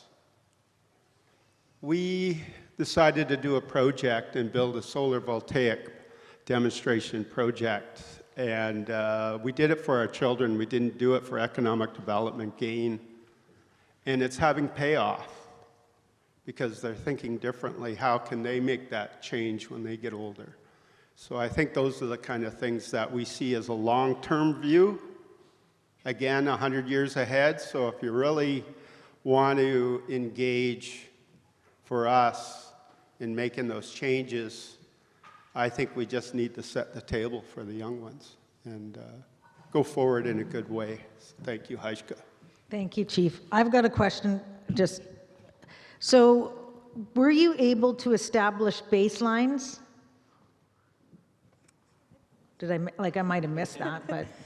I can try to answer that. So where we've come to now is we're just about to kick off the assessment phase of the regional table at the regional level. And within that regional table, we've come through a year of scoping out some of the specific environmental components that we'll be assessing the impacts of marine shipping on. And we're just about to kick off the data amalgamation phase. So data can reach to be historic baselines, it can be current baseline. It really depends on the impacts that we want to look at with respect to marine shipping activities. So all those discussions in terms of baseline, we're going to be looking for existing data to support all that work starting probably in the new year. Yeah, all that's to come. Okay, because I'm going to make an observation. After 2 years of COVID and reduction of marine shipping, that would be cruise ships, folks. What came back in the Salish Sea in abundance? The Kakawin, the orcas. There was a greater sighting. So I was hoping you had baseline data prior to that. So then, because SK, that must work into this conversation somewhere. I haven't heard anything about them today, but the initiatives around the preservation of the southern killer whales has to be a part of the cumulative effects studies. So were you able to see through COVID some recoveries? I'm sure we will be starting to look for that data in January. So yeah, I'm hoping that we can look at baseline data for pre-COVID for sure, but it might probably even go further back than that. Yeah. All right. Okay, I have one more question, I believe, for James. This must be your question. What does this initiative mean for capacity of the nations involved? Sure, am I getting time for 2 minutes? No, you can have a few more minutes. I can do it in 2. I think. Well, if you can do it in 2, I'm gonna try. Name that tune. And well, because I mean, frankly, both Chief Plennis and Paula have talked about a couple of those things. The ability to sit down and work and learn from each other and talk about shared effects or different effects and how to work together to develop strategies to deal with them has been a real good opportunity. I mentioned the framework. There's a lot of capacity available in a framework for nations who want to take this on themselves and run it themselves and are looking for a way to start. And then there's a great deal of capacity that's just learn by doing. And from Paula's team being able to set up a structure that is more about what does this table want to deal with, and less about like, here's what I need you to deal with and how to deal with it, has been a great opportunity for people to go through conversations about what values mean and like what are components of it and what can we work together and how do we want to capture ecosystems and social effects. And so in my experience, that you only ever build the capacity by doing that, by working through it, and it's given that a great time. But I think one of the things that when we get asked about First Nation capacity all the time in my work, one of the things we don't really answer is the capacity for settlers, for government organizations, for NGOs, for universities to come and learn from people who understand this better. I mean, cumulative effects is this like, in my experience, it's this kind of term that like Western science is kind of invented to deal with the compartmentalization that people think. They need an effects assessment. They need to see these pathways of effects. And when I've worked with nations across BC, that's been a good heuristic device to kind of frame the knowledge that already exists. And so like one of the things I'm really grateful for is the capacity that this table gives me by learning how to try to change my own perspective to we don't own the land owns us, and learning those lessons and trying to figure out how to be a better uninvited guest and how to kind of work to essentially come in kind of humble and reflect the knowledge I'm hearing rather than fit it into management boxes that are established by the processes that governments have set up. And so I think one of the beautiful things about this is that the team has come in pretty open to everything. And there's that, can we talk about the lessons learned? There's this cool little engagement guide that came out of it so far, and hopefully there'll be more of these.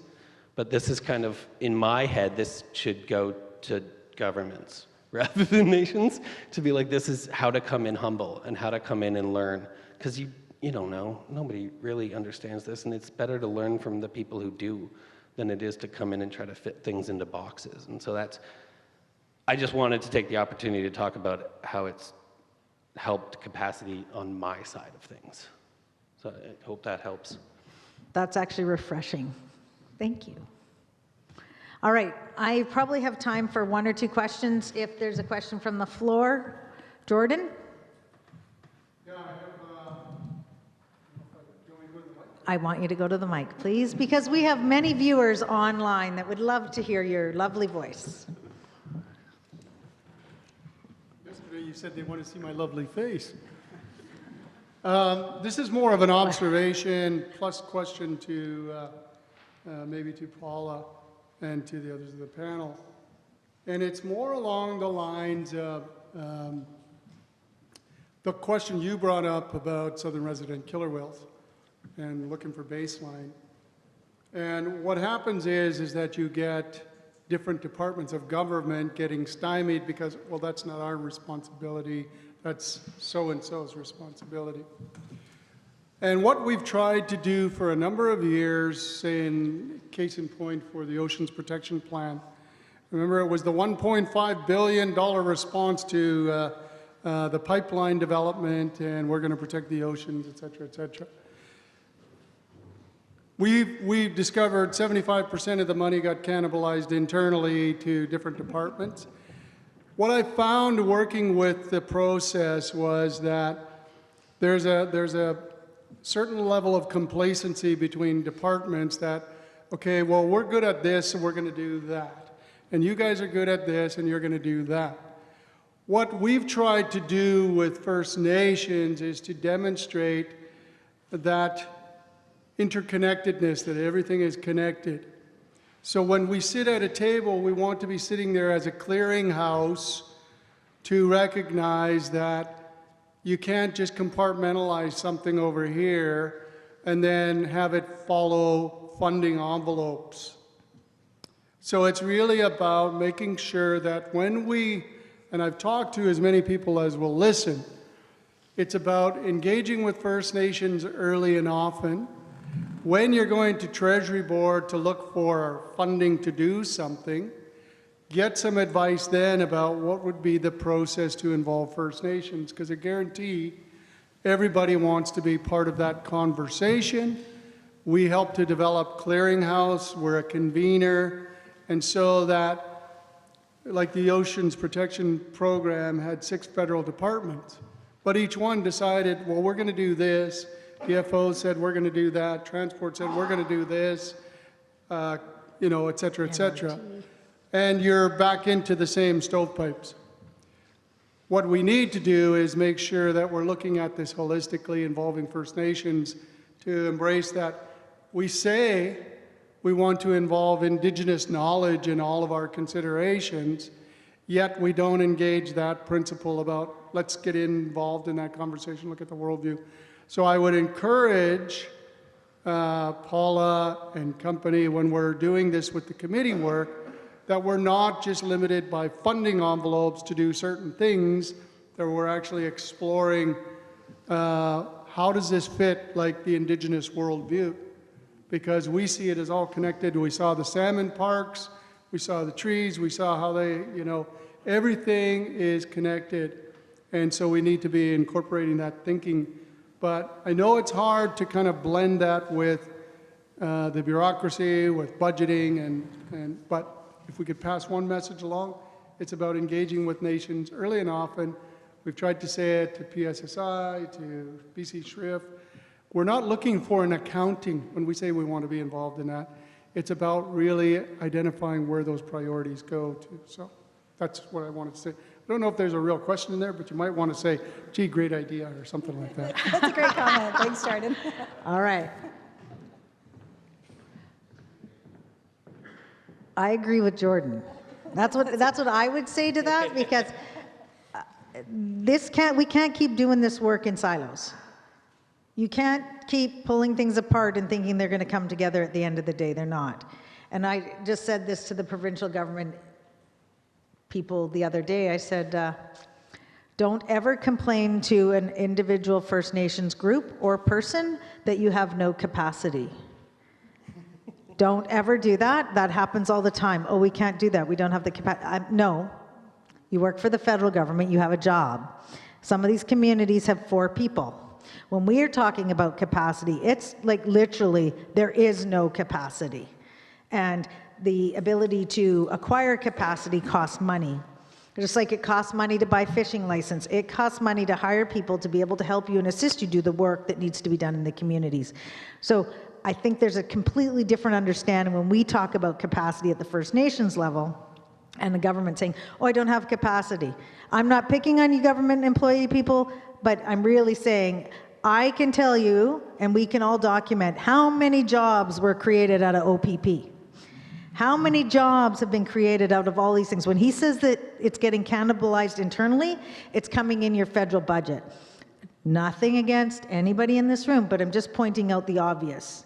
I've screamed at the Prime Minister myself about this stuff. I have no qualms about saying it. You have many humans, we have very few humans. We need more humans. Humans need enduring capacity. They need a water rep out of the Northwest Coast. That would be the 4th time. Hugh missed the 4th, so I wanted to get that in there. All right, closing comments on this panel. You can speak, Tony Roberts. I have to have your permission. I've been waiting for you all day. Yeah, thank you. I guess I have just a couple comments before I ask a question. I'm Tony Roberts Jr. I'm from the Weewakam Nation, and our territory is Johnson Straits, Discovery Islands, Discovery Patches, Seymour Narrows. I guess over in our people's history, Our Seymour Narrows was a choke point, so it was a defensive position for our territory. You had to pay to come through our territory, or you didn't come through our territory. And I don't have to tell you why you didn't come through, because you wouldn't be around anymore.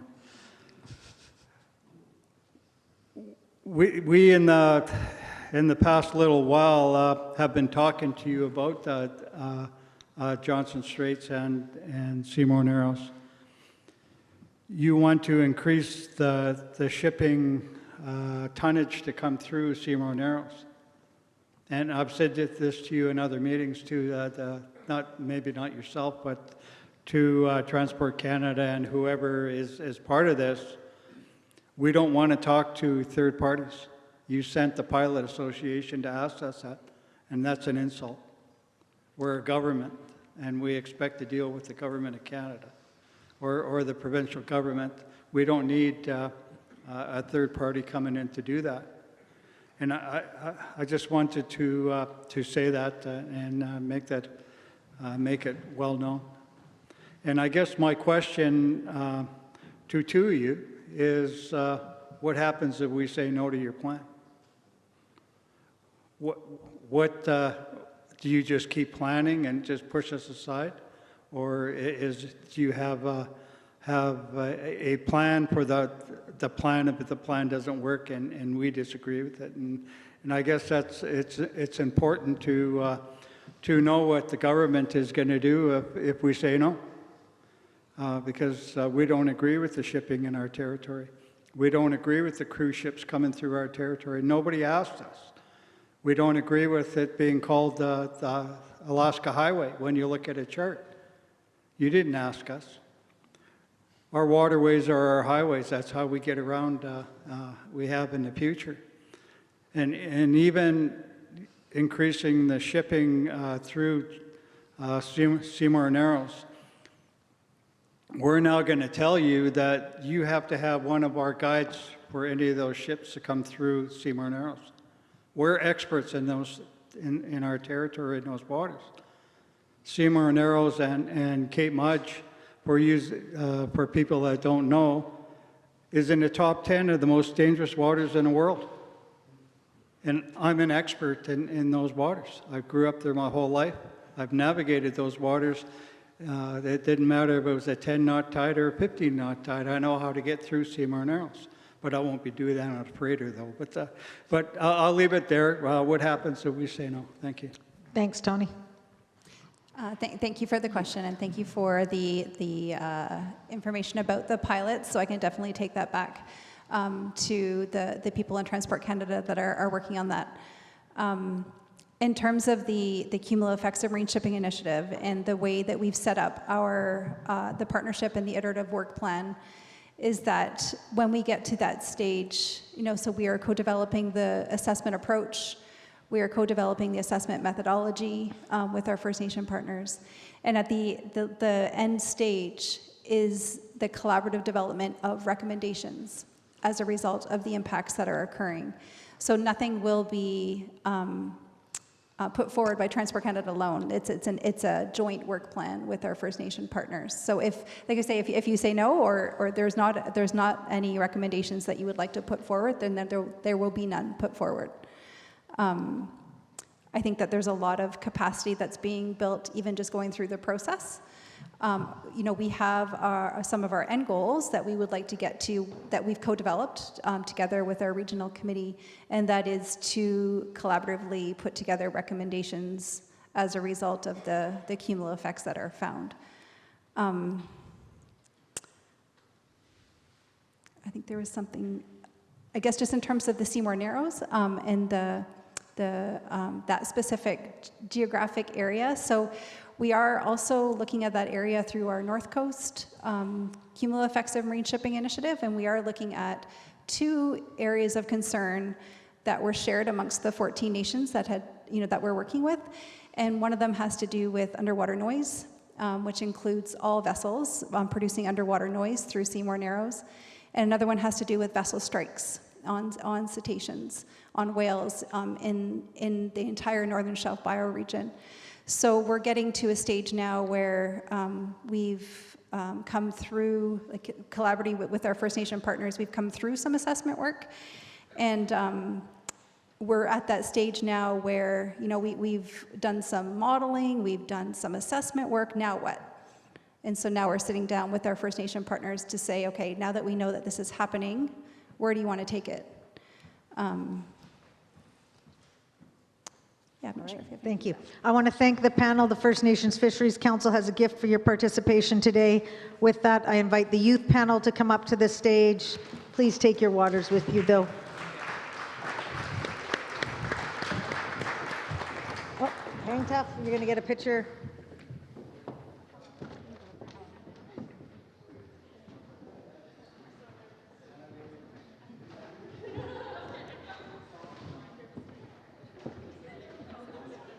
All right. I'm turning the moderation over to Kimbaya. How do you say that? Wait, that's your last name? No, I was just trying to pronounce it first. Oh, I got it right. Kimbaya and Rebecca. Come on up. And then the two panelists are Casey and Patience, right? Did I get those right?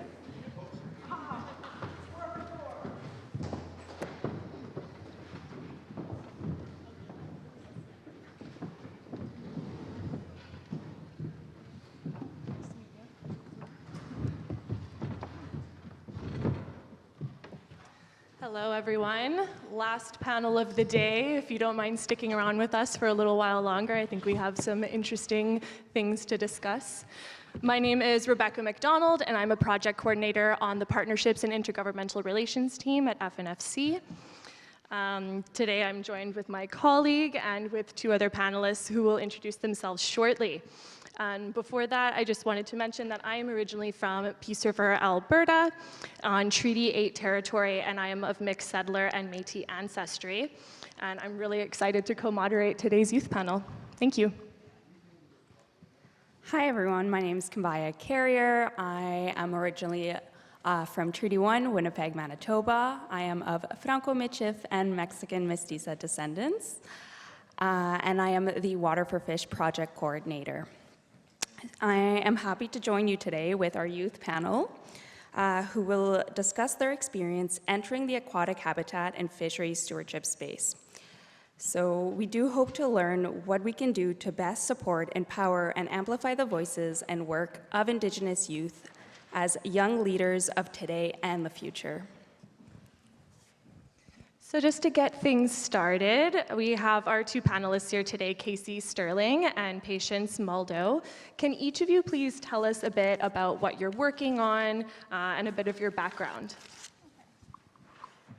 I'll start by introducing myself. Simgiget Sigidam Hana Kapkabolson, Amasuksatum, Patience Muldo Wahye, Wilpskukunu, Kiskas Padegai, Lu Skore, Wilbaxum. Chiefs, matriarchs, and honored guests, good afternoon to you all. My name is Patience Muldo from Wilpskukunuk's Farawee clan, and I'm honored to be speaking here today. Do I keep going? Yeah, you want to tell us about the project? I'm from Anspeox Reserve, but I'm currently living in Merritt, completing my diploma in environmental resource technologies through the Nicola Valley Institute of Technology. And I later plan on completing my Bachelor of Education at UNBC. I plan on teaching outdoor education, and this includes traditional practices such as outdoor on the land skills, hunting, fishing, trapping, tanning hides, sewing, the importance of oral history and stories, offerings, and the act of taking and giving from the land. Through doing this, I hope to instill the value and importance of the land, and that without the help of youth, future generations may not have access or the freedom to practice their Aboriginal rights within their traditional territories. That's why I plan on completing my teaching degree. Ekwin Boujou. Hi, everybody. I'm Casey Marie Sterling. I am Nkakabmach on my dad's side, a nation from Merritt, where you were talking about, BC.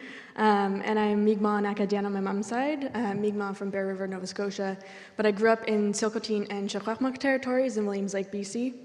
I have a biochemistry degree from Simon Fraser University that took a little while to get, but stubborn enough to finish it. So I'm now a master's student at the Center for Indigenous Fisheries at UBC, studying with Dr. Andrea Reed and my colleague Kate Mussett, working with the First Nations Fisheries Legacy Fund on a project to co-develop, although that's become a bit of a buzzword today, a better framework for watershed health assessment in terms of salmon habitat and spawning habitat.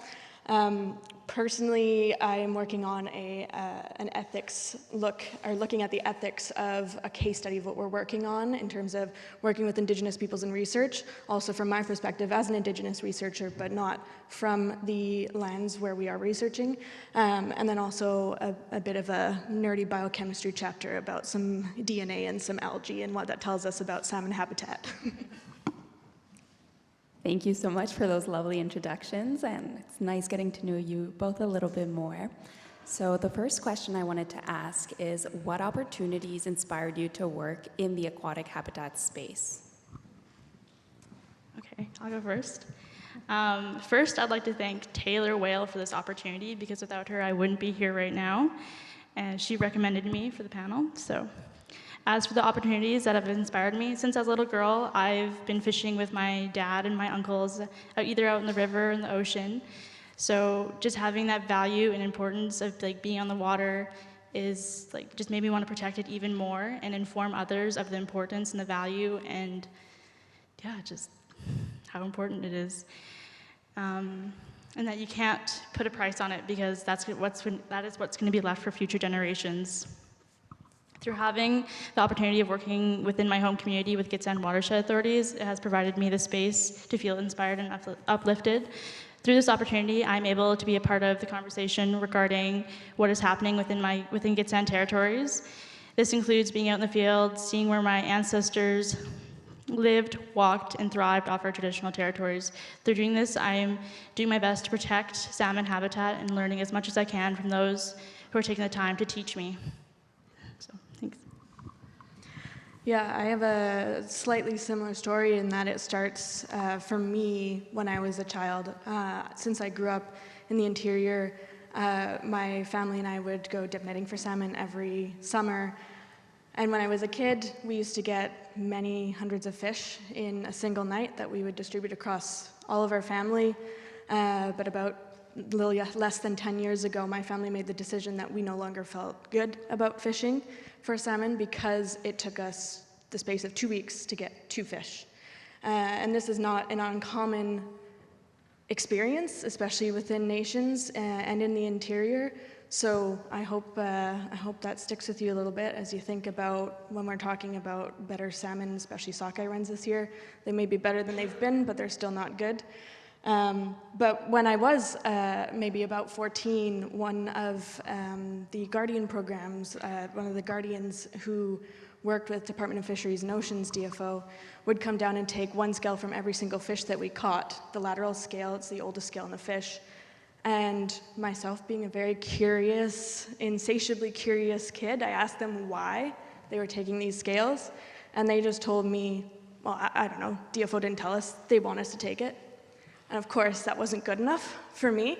Here I am, about 10 or so more years later, still trying to figure out what they did with those scales and a bunch of other things that I'm working on. So who knows? Hopefully it's better now. Like I said, it's been a bit over 10 years, but like I also said, I still don't know what they did with those scales.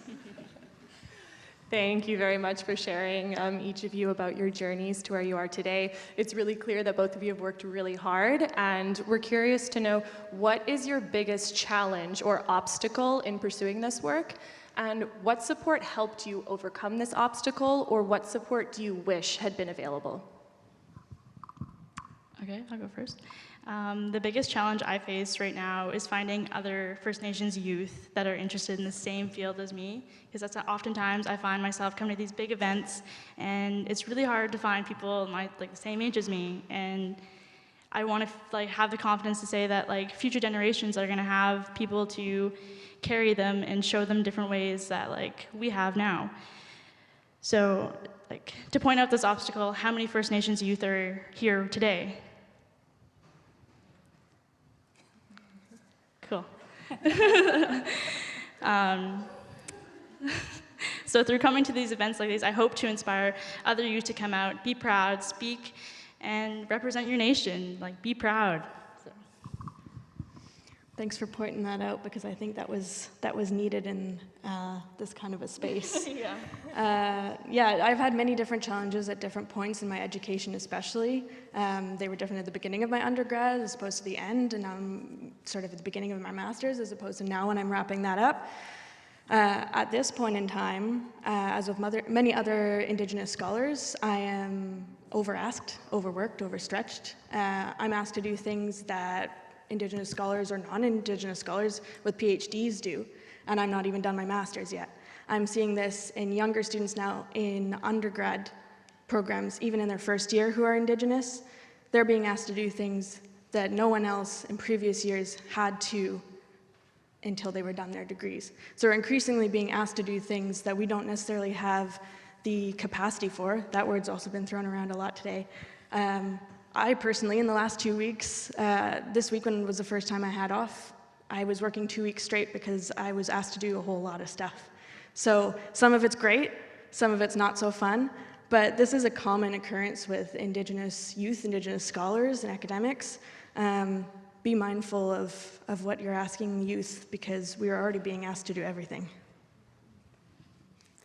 Thank you so much for all that valuable information and comments. And I definitely agree with that. I do think that that's something that organizations and folks putting out events and programs should really consider. I think just to add to that as well, it's not just including us as part of events, but including us throughout the events. It's not just having a youth panel, but integrating youth throughout each panel and making sure that we're not just on the side of things, but involved throughout everything. Just to maybe follow up on that, what advice would you give to other youth interested in this field, and or what advice would you give to organizations looking to support youth, keeping in mind that there's probably organizations out here as well who might be really interested in what they can do? Holy, advice. I feel too young to be giving advice, but if I were to give advice to youth, I would say one thing is going to school and getting your education is really important, but also learning those outdoor on the land skills from community members and elders is so important too, because you can't learn that in any post-secondary institution. So I encourage youth to go out there, learn from your elders and community members, because one day they're not going to be here and you won't be able to pass on that knowledge to future generations. So I really encourage to go out there, learn, and also network. Come to these events and just network and get to know people and get their email and ask for different opportunities. As for organizations, providing youth the opportunity to be a part of the conversation, inviting them into the events like this one, to observe or even to participate. I can't stress this enough, just providing youth the opportunity to come out and participate, you'll be surprised what could happen. Let me give you an example. Most of you might know Stu Barnes. I just graduated high school a couple years ago, and I was going into a heavy-duty mechanics program, and Stu is good friends with my dad, and he came over and he was like, hey, do you know any youth looking to go into fisheries work? And I was like, maybe I will. So that night I made the switch from CNC to UNBC into their fisheries and wildlife program, and I'm currently going into my 3rd year of working with Gitxsan watershed authorities. And I'm loving it, and I'm glad that he made that offered that opportunity, and now I'm here today. So. Yeah, I've been through academia for nearly a decade now, so my advice is going to be kind of in reference to that. Unfortunately, you're going to have to work harder and more often than your non-Indigenous counterparts. I wish it wasn't the case, but I don't want to be all doom and gloom. There are those of us who've been through, and we are way more than willing to help and to mentor and to give support for everybody that I've met who's Indigenous and gone through this any time of the day. We want to make sure that we support youth in ways that we maybe never had that support. There are more of us going through now, and if you can find other Indigenous youth sort of in your fields or who have gone through the work that you've done in your communities. Reach out to them, try to build those networks, because we are going to keep ourselves together and we're going to be the ones who allow ourselves to get through whole. For organizations, I would say try to fund or support these kind of programs that are already happening in nations where youth stay in their own community or are able to work with their own community as close as possible, because it's a huge strain on us to have to leave and to have to, like in BC, go to a major city where our nations might not be to get an education. We are hours away often from where our families are, and that is very difficult for us in our community-centered cultures. So if you can fund and support programs which keep youth in their communities, that is a huge step towards making sure that we don't all get burnt out. Thank you very much, and I can completely agree with that. And although I live here in Vancouver and I'm not in a remote community, I also agree that it's just important to be funding these existing programs. I think it's been mentioned already throughout the last 2 days. I think that Jordan mentioned it, that you know, we need to have enough funding in these organizations to keep people working here, to attract talented people and retain them. I know a lot of my peers have gone off to government jobs because they're more stable and they have they have their retirement set up, they have a good pension, and it's really hard to stay in the nonprofit field or to be working for a smaller First Nations community or a First Nations organization. So making sure to continue investing in these organizations so that we have the opportunities and we don't have to choose between following our passion or paying our bills. I think at this time we'd like to open the floor for any questions. If anybody would like to come up to the microphone and ask our two panelists something.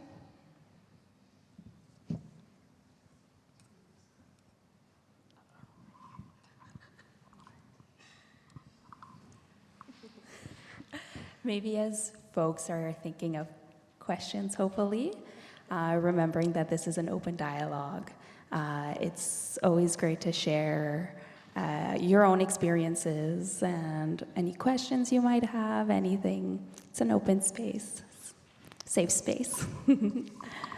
Maybe I'll share a little bit more about my experience as well. And just for me, something that was very influential was having a cultural component to programming, ensuring that there's a reconnection to my own culture and like a space for that. I think for a lot of Métis youth, it's definitely a hard space to navigate, and having programs that support that cultural reconnection. But I think just for a lot of Indigenous youth, it's definitely a hard space to navigate. So for me, having a program that had a cultural component was so important. And Patience, you were saying about land-based learning, water-based learning, and I think that's so important, being out on the land, but also ensuring that there's that cultural component added to that. And I know for a lot of programs currently that are doing land-based learning, it's sometimes difficult with the funding, where it's either focused on environmental conservation or stewardship or cultural reconnection, et cetera. There's nothing where there's that intersect when it comes to funding. So I think thinking a little bit more holistically about what we fund, making sure that it's intersectional and that it's inclusive of everything that's a priority and interest to Indigenous communities.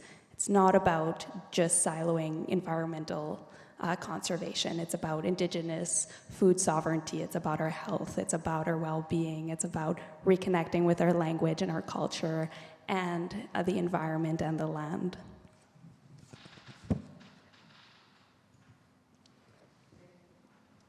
Thank you, everybody, and a special thank you to our two panelists. I know they have a really crazy schedule as working students, so thank you very much for joining us today. It's been a real pleasure learning about your perspectives and your journeys. Thank you, everybody.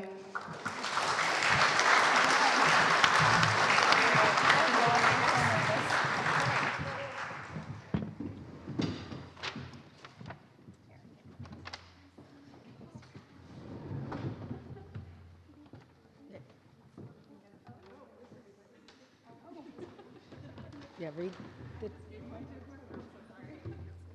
All right, thank you. And thanks again to the panel. Is Hugh, you want to come up and say a few closing comments before I call Jordan? You're asleep? Are you Hushin?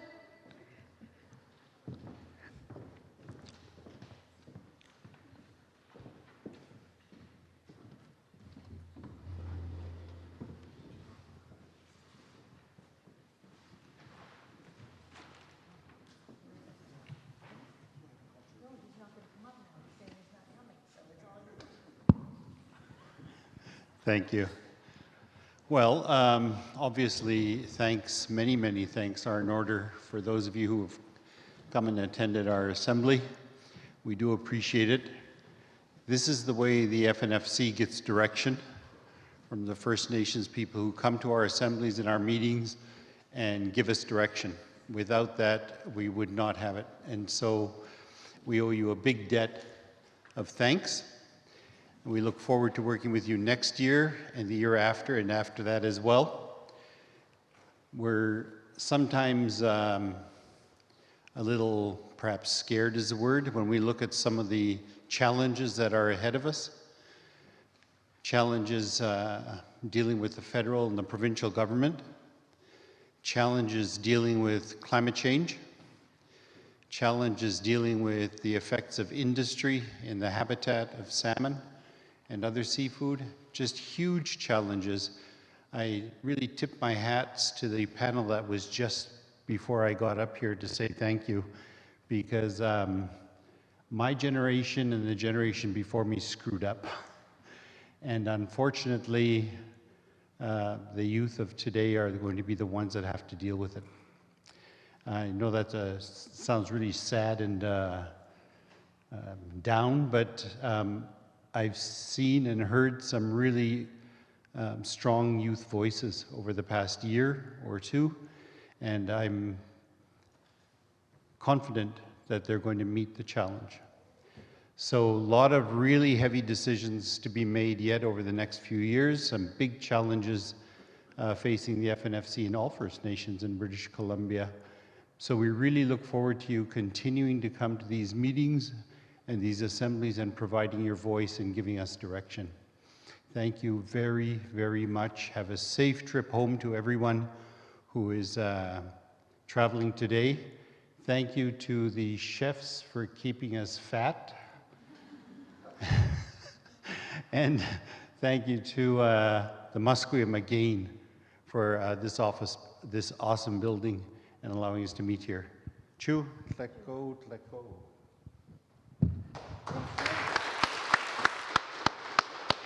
Thank you to everyone that stayed to the bitter end here. That concludes our 13th annual Fall Assembly. With that, my great thanks to all of the First Nations staff, Oh Boy Productions. I'm sure there's another group I'm going to forget, but thank you for joining us and being a part of this. To you that have been watching online, thank you for staying with us. With that, Chu Kleko, drive safe and be happy.